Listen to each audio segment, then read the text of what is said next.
Boa noite, meus caros amigos e amigas que acompanham a nossa live, sempre nesta segunda-feira à noite. Estamos começando hoje essa live em que nós respondemos as perguntas que chegam pelo Facebook e também chegam pelo YouTube, ok? Quero convidar vocês a rezarem comigo para pedir a Deus a sua graça e a sua bênção, para que a gente possa fazer um programa de acordo com a vontade de Deus. Em nome do Pai, do Filho e do Espírito Santo. Amém. Vinde, Espírito Santo, enchei os corações dos vossos fiéis, acendei neles o fogo do vosso amor. Enviai, Senhor, o teu Santo Espírito, e tudo será criado, e renovareis a face da terra. Oremos, ó Deus, que instruíste os corações dos vossos fiéis com a luz do Espírito Santo. Fazei, Senhor, que apreciemos retamente todas as coisas segundo o mesmo Espírito e gozemos sempre da sua consolação por Cristo nosso Senhor. Amém. Ó Deus bendito, que instruíste os corações dos vossos fiéis, dai-nos, Senhor, a vossa luz, a vossa bênção, para que nesta noite a gente possa, Senhor, responder todas essas perguntas segundo o vosso desejo, segundo a vossa santa vontade, segundo aquilo que nos ensina a Santa Mãe Igreja. Ave Maria, cheia de graça, o Senhor é convosco. Bendita sois vós entre as mulheres, e bendito é o fruto do vosso ventre, Jesus. Santa Maria, Mãe de Deus, rogai por nós, pecadores, agora e na hora de nossa morte. Amém. Glória ao Pai, ao Filho e ao Espírito Santo, como era no princípio, agora e sempre, sem fim. Amém. Em nome do Pai, do Filho e do Espírito Santo. Amém. Muito bem, meus caros amigos, amigas, nós já temos aqui as perguntas que chegaram pelo Facebook, pelo YouTube, e vamos então responder. E você pode ir mandando as suas perguntas aí, que na medida do tempo, dentro desse intervalo de 1 hora, o que der tempo nós vamos responder, ok? Lembrando que, às vezes, alguma pergunta que chega não tem uma resposta assim clara na doutrina da igreja, não é bem ligado à nossa fé. Então aí, nesse caso, eu dou uma opinião, mas a opinião, evidentemente, fica com ela quem achar que está bom, não é? A primeira pergunta de hoje é da Beth Reginato. Professor, meu marido não é convertido. Vive me ofendendo com palavras. Estou desanimado de rezar para ele converter. Como agir? Ô Beth, é uma situação difícil, né? Eu penso que você tem duas alternativas. É uma cruz que você carrega. Você casou com esse homem, não sei há quanto tempo, né? Você o conhecia no namoro, no noivado. Eu acho que você tem duas alternativas. Diante dessa cruz que hoje você tem nos seus ombros.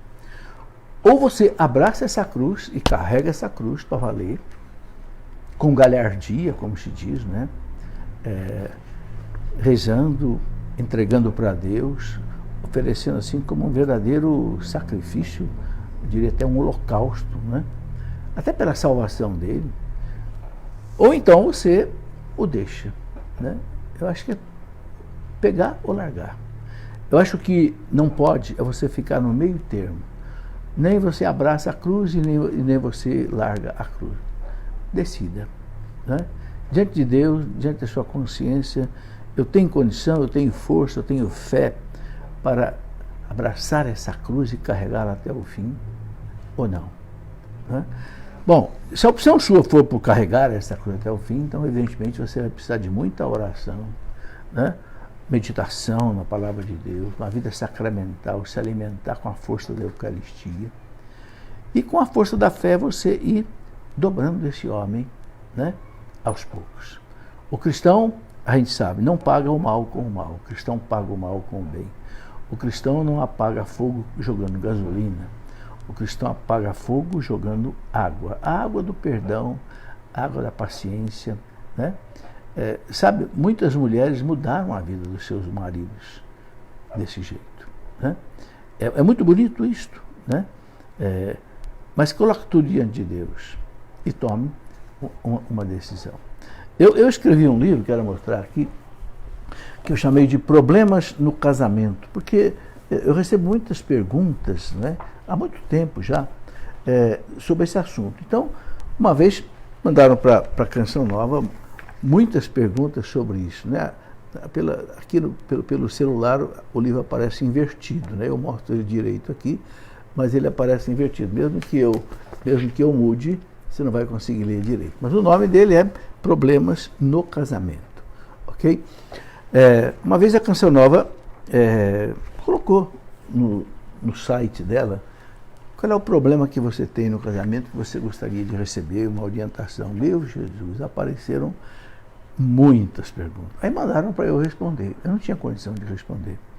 Então o que eu fiz foi separar por assunto e escrever um livro, Problemas no Casamento. Então tem problemas de diferença de idade, problemas desse tipo, problemas de traição, problemas de religião, problemas de, não sei, briga de família, né?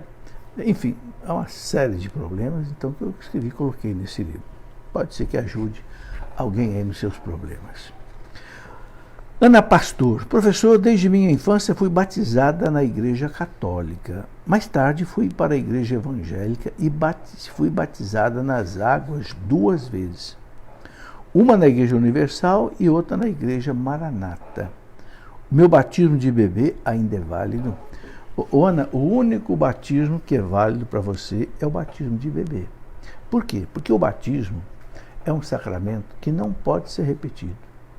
Se for repetido, não vale. Por quê? Porque o que é o batismo? O batismo é o sacramento que te traz de volta para Deus. Te torna filho de Deus adotivo por Jesus Cristo. Consequentemente, membro do corpo de Cristo, membro da igreja, ok? Templo da Santíssima Trindade. Pronto, o batismo é isso. Uma vez batizado, batizado para sempre. Os outros batismos que você recebeu não teve validade. Porque se você já está na igreja, não tem como você se colocar na igreja de novo. Se você já é filho de Jesus Cristo por adoção, não tem como ser de novo, você já é. Então, na verdade, o único batismo seu que é válido é o batismo que você recebeu na infância na Igreja Católica. Agora, que eu quero aproveitar essa pergunta da Ana para mostrar o seguinte. Olha o que acontece. Era católica, foi para a Igreja Universal, da Igreja Universal foi para a Igreja Maranata e agora fica nessa dúvida. Entende? Isso acontece por quê? Porque, infelizmente, eu creio que faltou um conhecimento mais profundo do que é a Igreja Católica, do que são os sacramentos da Igreja. Né? Eu quero até mostrar um livro, quero recomendar um livro para entender os 7 sacramentos. Por que eu quero mostrar isso? Vocês estão vendo aqui um cordeiro, e desse cordeiro estão saindo 7 cruzes vermelhas. Né? É o sangue do cordeiro que desce. Ou seja, os sacramentos são os canais da graça de Deus que o Cristo deixou para a nossa salvação.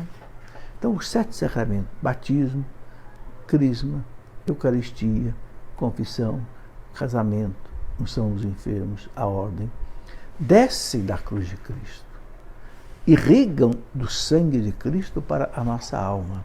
Então é muito importante entender isso.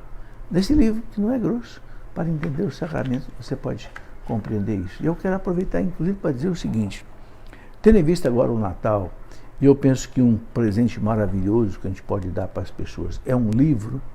Então, a nossa editora, a editora Cleófas, nós estamos com uma promoção em todos os nossos livros, variando de 20% até 50%, né? Todos os livros, para que você, se quiser, dê um bom presente de Natal para uma pessoa. Só você entrar aí no site Cleófas, loja.cleofas.com.br, loja.cleofas.com.br, você pode ver essa promoção aí. Muito bem. Tatiana França, professor, eu gostaria de ter orientação de como saber conversar, mas ao meu esposo que não acredita na intercessão de Nossa Senhora e dos santos. Diz que morreram e estão aguardando o juízo final, como diz a palavra. Ele é da Igreja Batista. Bom, Tatiana, infelizmente os nossos irmãos protestantes não acreditam que existem santos no céu. Para eles, estão todos dormindo, né? E não há intercessão. Já que isso não é verdade.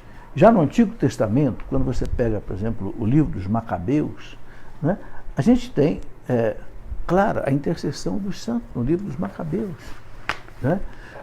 O livro dos Macabeus mostra aquela resistência, né, dos Macabeus, mais ou menos no ano 150 a.C., quando os sírios invadiram a Terra Santa, estavam destruindo a fé dos judeus.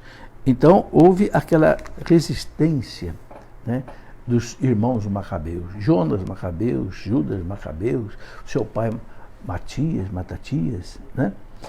E no segundo livro de Macabeus, no capítulo 15, aparece uma coisa muito interessante, né? Judas Macabeus estava diante de uma batalha muito difícil contra os sírios pagãos, e ele teve uma visão. Eu quero ler aqui para você, está no 2 Macabeus 15, a partir aí, não sei, do versículo 12.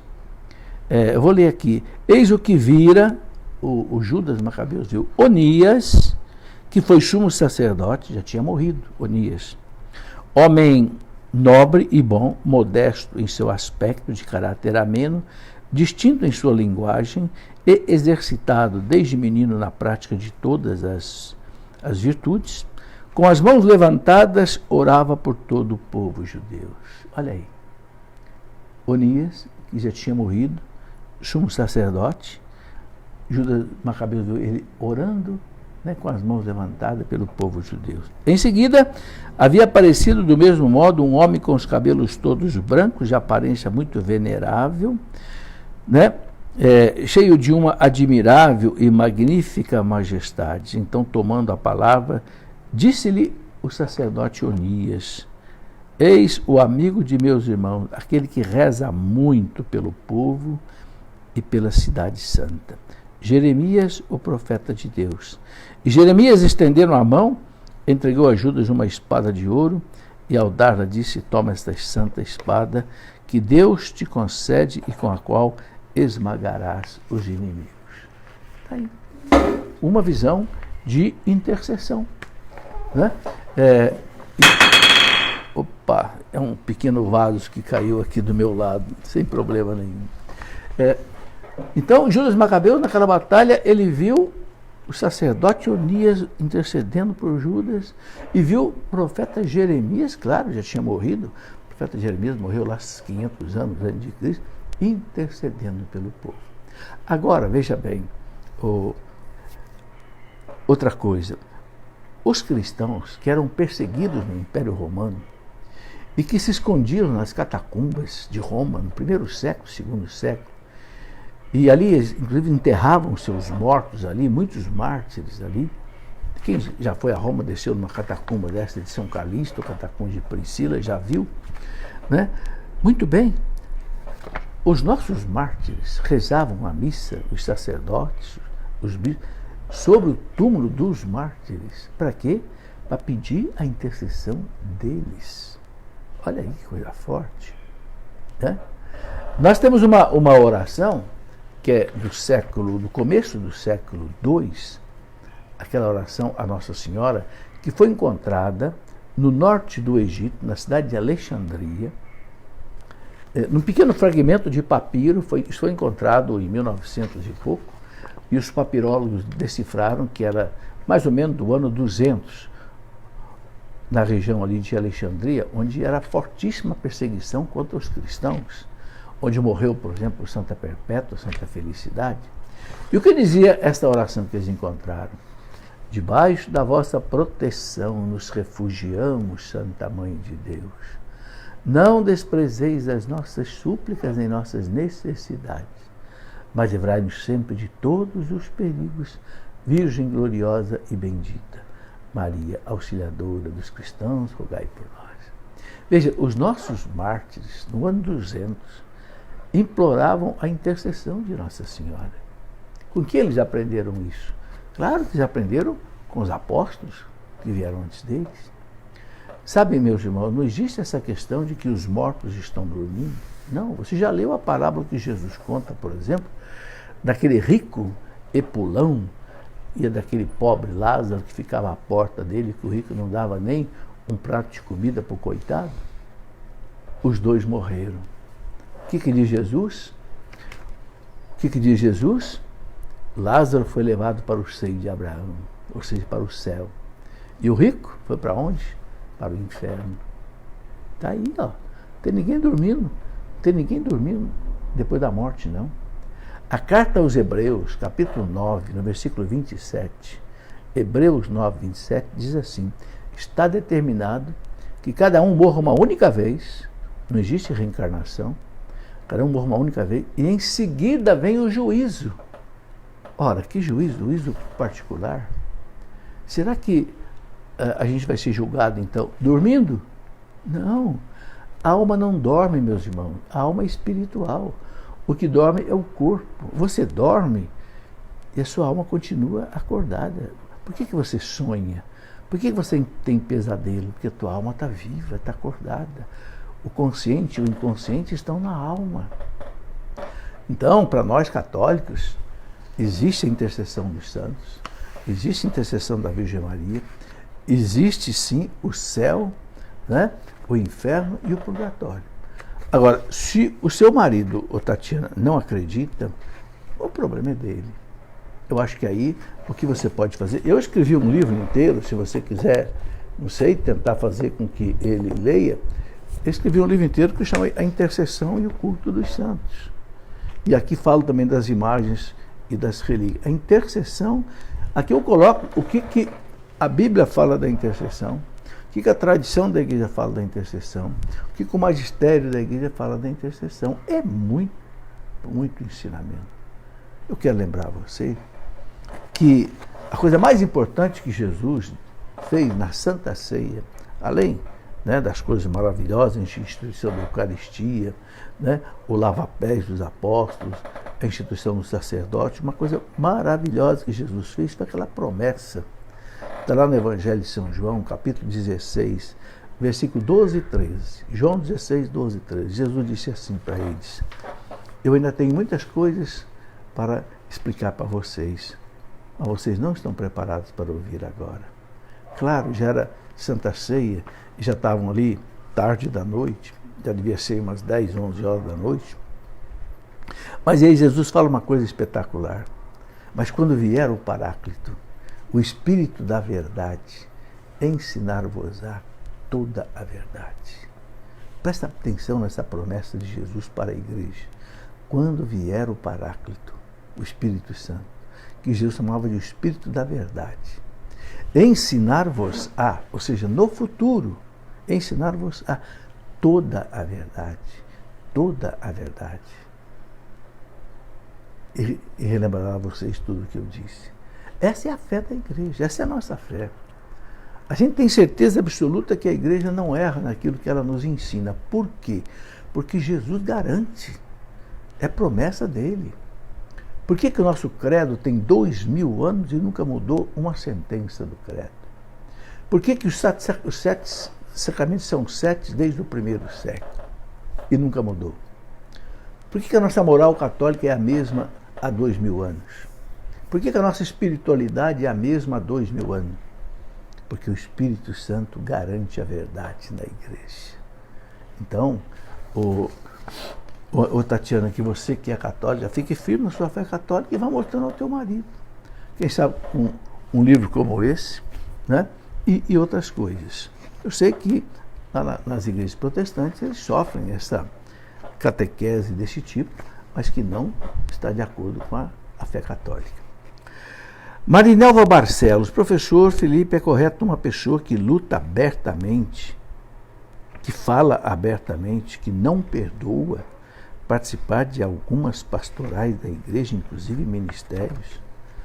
Bom, Marinelva, perdoar é uma obrigação, né? Eu acho que você precisa dizer para essa pessoa o seguinte: você reza o Pai Nosso? Como é que você reza aquela parte que diz: perdoai as nossas ofensas, assim como nós perdoamos a quem nos tem ofendido? Quem não perdoa não pode rezar o Pai Nosso. Então, se essa pessoa que você está dizendo aqui, que ela fala abertamente que não perdoa, ela não pode rezar o Pai Nosso. Ela não tem condição de ajudar nas pastorais da igreja. perdoar, é necessário perdoar. Né? Jesus falou muitas vezes. Quando Pedro perguntou para ele, mestre, quantas vezes eu devo perdoar? Até 7 vezes? Não, Pedro. Até 70 vezes 7. Olha, o 7 para os judeus significava plenitude.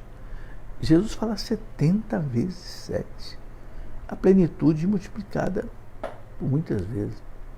Então, realmente, é incoerência a pessoa não perdoar. Lenita Ralph, professor, a igreja exalta Maria, mas a mulher não pode celebrar a missa. Eu não entendo, por favor, me esclareça, obrigado. Lenita, veja, isso inclusive é dogma de fé. O Papa João Paulo II, num documento chamado Ordinatio Sacerdotalis, a ordenação dos sacerdotes, né? João Paulo II diz que a igreja não tem autorização para mexer nisso. Isso que o sacerdócio é só para o homem. Agora, por quê? Qual é a razão teológica disso? Não é uma razão pastoral. Por exemplo, o fato do padre ser celibatário é pastoral, não é teológico. Não está assim que existe padre casado na igreja. Os padres que vieram do anglicanismo casados foram ordenados de novo na igreja católica, estão aí casados. Não é? É uma exceção, mas que pode acontecer. Agora, o sacerdote feminino, o Papa disse que não. Perguntaram ao Vaticano se ele estava falando ex cátedra, ou seja, se ele estava colocando a questão assim, de maneira dogmática. A resposta foi sim. É algo que a igreja não pode mais mexer. Agora, por quê? Entenda. Deus criou o homem. O homem foi o primeiro elemento criado por Deus. A mulher foi tirada do homem, certo? Deus tirou uma costela do homem e fez a mulher. O que quer dizer isso? O homem é a cabeça da humanidade. A mulher vem, né, como descendente do homem. Quando a mulher pecou no paraíso, ela levou o pecado para Adão. E Adão também pecou.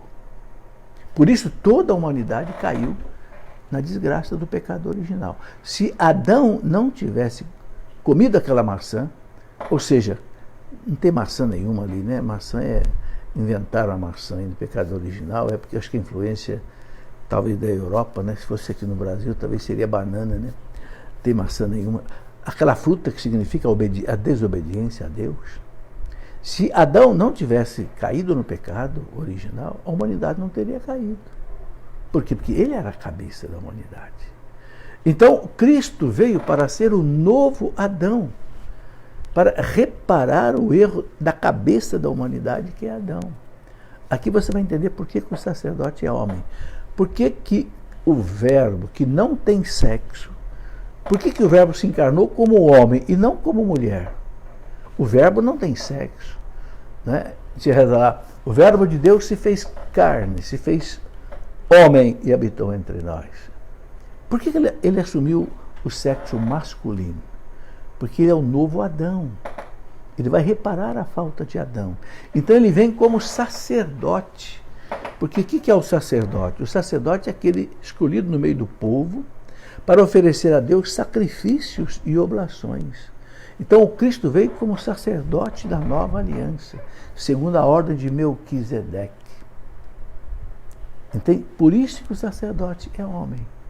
É uma questão teológica que o Papa João Paulo II explica muito bem naquela encíclica que ele escreveu chamada Mulieris Dignitatem, a dignidade da mulher. Não é questão de privilégio, não é questão de, preconceito contra a mulher, não é, é questão de missão. Entenda uma coisa, Deus deu à mulher a missão, por exemplo, de ser mãe, gerar um homem no seu ventre. Não deu essa missão para o homem. O homem não pode ficar bravo com Deus. Eu queria gerar também um filho dentro de mim. Não é tua missão, homem. É missão da mulher. Então, Deus deu missões para o homem e deu missões para a mulher. Entende? Deus deu ao homem um sexo masculino e deu à mulher um sexo feminino. Nós somos felizes em respeitar isso que Deus colocou para nós. Esta é a explicação que a igreja dá para essa questão. Por que não existe na igreja sacerdote, sacerdotisas, e nunca vai existir? Nunca houve, nem no Antigo Testamento, sacerdotisas no povo de Deus. E nunca também na igreja. Repare que na Santa Ceia só estavam os 12 apóstolos. Nem a Virgem Maria estava na Santa Ceia. Por quê? Porque Cristo não ia ordenar mulheres. E não é uma questão simplesmente de costume da época, porque a mulher era desvalorizada. Não. É uma questão doutrinária teológica. Entende? Cabe às mulheres entenderem isso. Agora, como diz o Papa João Paulo II, né? A Virgem Maria, ela não foi sacerdote, mas ela é a mãe do grande sacerdote. Que coisa bonita, né, meus irmãos? Tem tantas mulheres que dão a Deus um filho sacerdote. Ela não é sacerdote, mas ela deu a Deus um filho sacerdote. Eu conheço uma mãe que tem 3 filhos sacerdotes. Que coisa maravilhosa. Ela não é sacerdote, mas deu a Deus 3 filhos sacerdotes. Bonito, né? Muito bem, Arthur Silva, salve Maria, salve. A Netflix colocou em seu catálogo um filme difamando Jesus. Verdade, filme terrível, mostrando Jesus como gay, uma coisa promíscua, né? Mesmo sem assistir, essa blasfêmia deveria cancelar minha assinatura.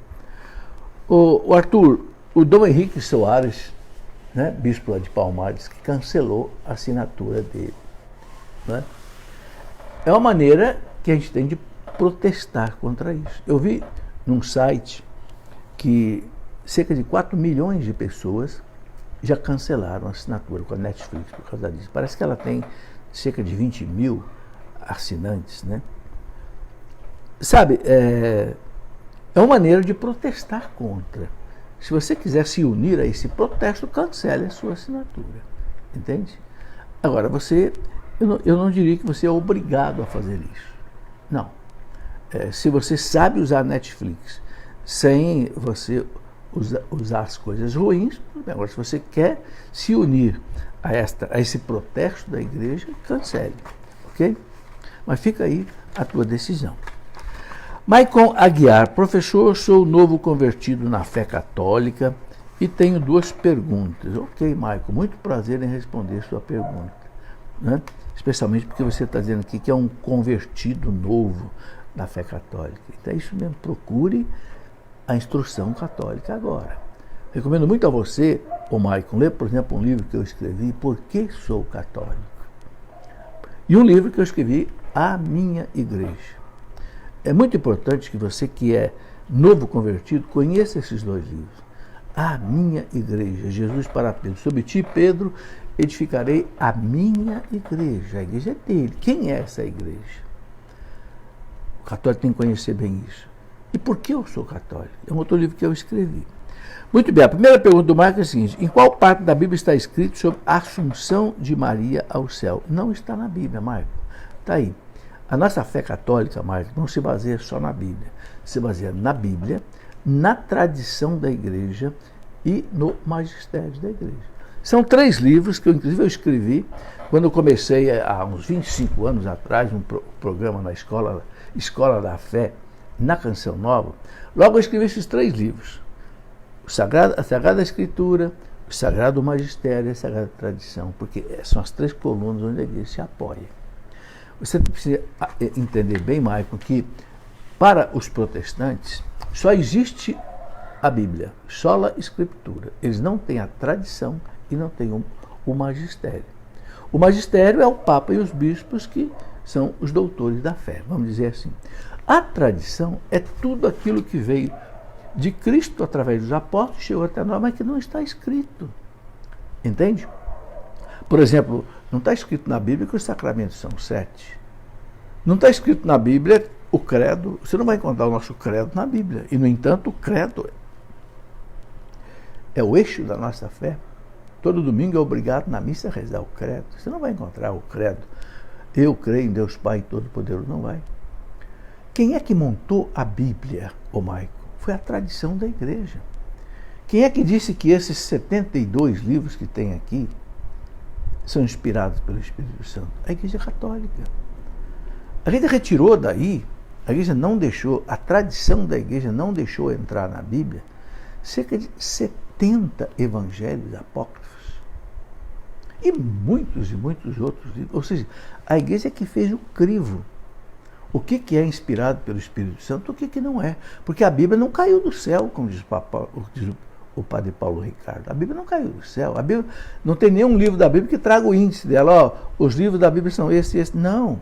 Quem é que fez o cânon, o índice da Bíblia? Foi a Igreja Católica. Quando? Lá século I, século II, século III. No Concílio de Cartago III, Cartago IV, no tempo de Santo Agostinho, a Igreja foi depurando. Ou seja, a Igreja é a mãe da Bíblia. Não a mãe do conteúdo, mas é a mãe da seleção dos livros da Bíblia. Inspirada pelo Espírito Santo, naquilo que eu já falei aqui hoje.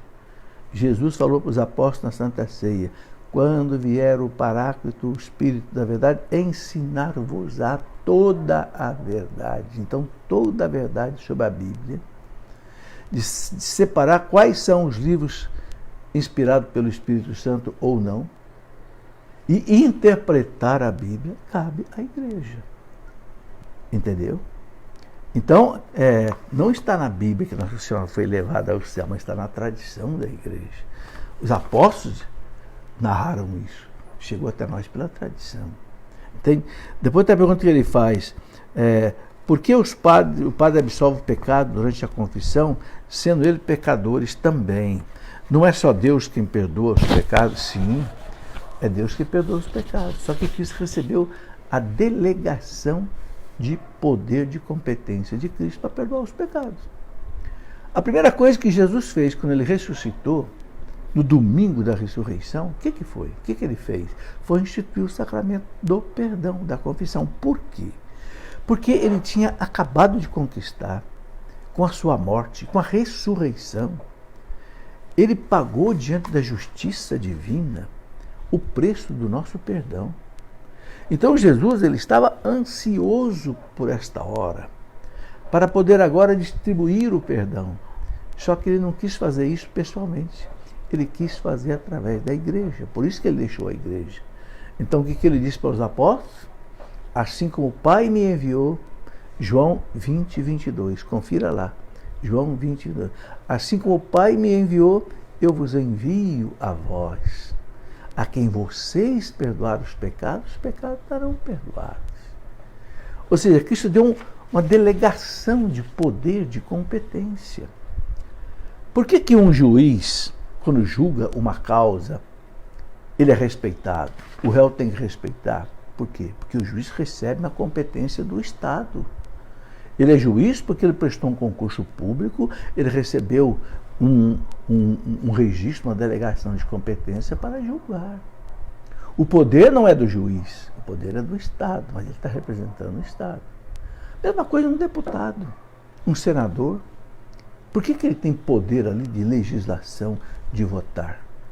Porque ele foi eleito, ele recebeu um diploma de deputado, de senador, ou seja, ele recebeu uma capacitação, ele recebeu um poder do Estado, ok? Um poder da nação, de representar a nação, de poder votar e etc.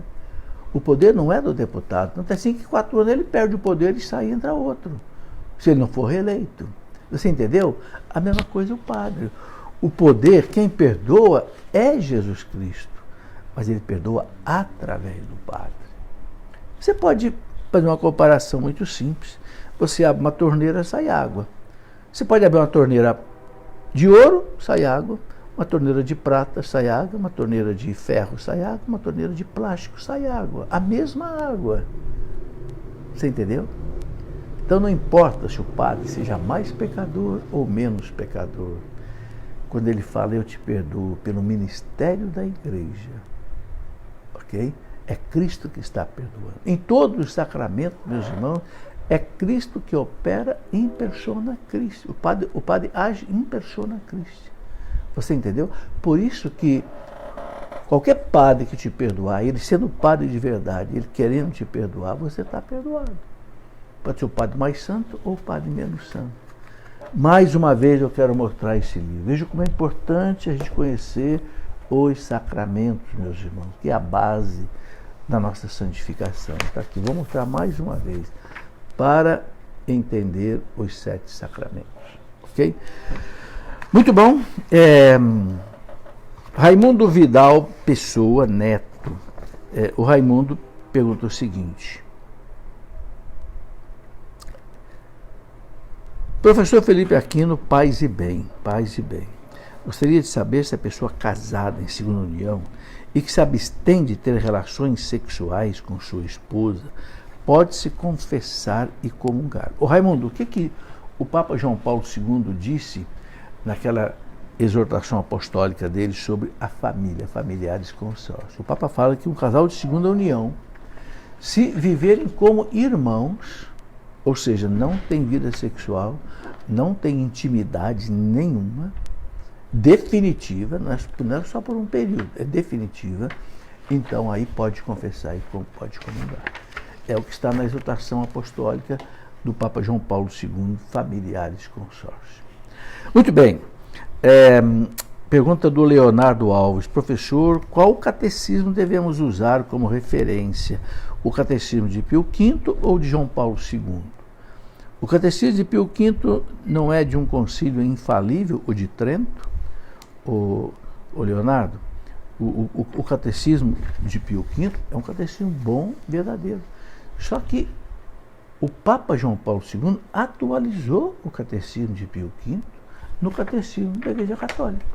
Tanto assim que esse catecismo aqui, ele cita muitas vezes, ele cita o catecismo do Pio V, que é chamado o catecismo romano. Agora, nós temos que entender uma coisa, meus irmãos, quem manda na igreja é o Papa. Quando o Papa substitui um documento por outro, o que vale é o documento novo. Se ele substituiu o catecismo de Pio V pelo catecismo novo, o que vale é o catecismo novo. Por que o Papa fez isso? Porque quando, em 1985, ele fez um sínodo no Vaticano para dar um balanço nos 20 anos do Concílio Vaticano II, que terminou em 65, no sínodo de 1985, os bispos pediram a ele um novo catecismo. Por quê? Porque o catecismo de Pio V, ele não tratava de uma série de assuntos novos. Por exemplo, não fala de bebê de proveta, porque não existia bebê de proveta naquele tempo. Não fala de uma série de assuntos que surgiram, que o catecismo de Pio V é de 1565.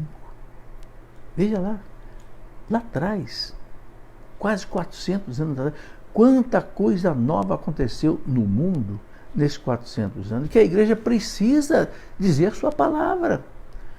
Não havia, por exemplo, manipulação de embriões, não havia, tanta coisa na medicina, né? O bebê de proveta. Então o catecismo novo trata dessas coisas agora. Quem fica no catecismo de Pio V vai ficar sem essas respostas da igreja. Você entendeu? O catecismo de Pio V é bom, é ótimo, não está revogado, só que ele é insuficiente para resolver os problemas atuais. Por isso que o Papa fez um novo catecismo. Que toda a base do novo catecismo é a mesma base do catecismo anterior. As mesmas 4 partes, o credo, toda a teologia dogmática, os sacramentos, a teologia sacramental, toda a teologia moral baseada nos mandamentos e toda a espiritualidade. As mesmas 4 partes do catecismo do Papa Pio V é o catecismo, né, do Papa João Paulo II. Ok? Agora, o catecismo de Pio V não é do Concílio de Trento. Não, é do Papa Pio V. Quando acabou o Concílio de Trento, o Papa Pio V mandou fazer um catecismo. Claro, baseado no Concílio de Trento. Assim como o Papa João Paulo II mandou fazer um catecismo baseado no Concílio Vaticano II, que tem a mesma validade do Concílio de Trento. Ok? Nós não podemos duvidar, gente, das coisas da igreja. Não podemos. Muito bem. Aqui, a pergunta do Leonardo é esta, a pergunta da Maria Aparecida Saek. Professor, sempre que posso, rezo o rosário, gosto de orar, obter a intercessão de Nossa Senhora do Santo Rosário. Gostaria de ser devota a Nossa Senhora do Santo Rosário. O que devo fazer, Maria? Você já é devota de Nossa Senhora do Santo. Se você reza o rosário, você já é devotíssima de Nossa Senhora do Rosário, não precisa mais nada. Consagre-se a ela todos os dias e pronto. AGCF 20. Eu amo a Igreja Católica, mas não consigo entender as doenças de nascença. Por que algumas pessoas já nascem com alguma doença ou falta de algum membro E não é só isso, não, sabe? O AGCF, deve ser a sigla do nome dele. Nós temos muito mais problema. Não é só pessoa que nasce faltando um membro, nasce doente. Não, tem muito mais. Olha, eu escrevi um livro inteiro que eu chamei de Sofrendo na Fé. Como eu não tenho tempo aqui de desdobrar tudo isso, eu vou aconselhar você a ler esse livro, Sofrendo na Fé. Por quê?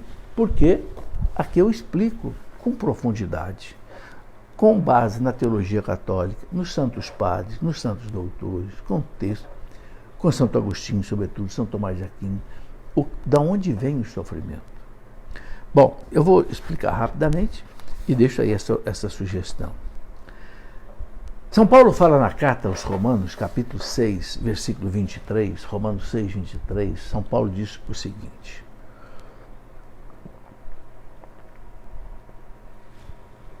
São Paulo fala assim: o salário do pecado é a morte.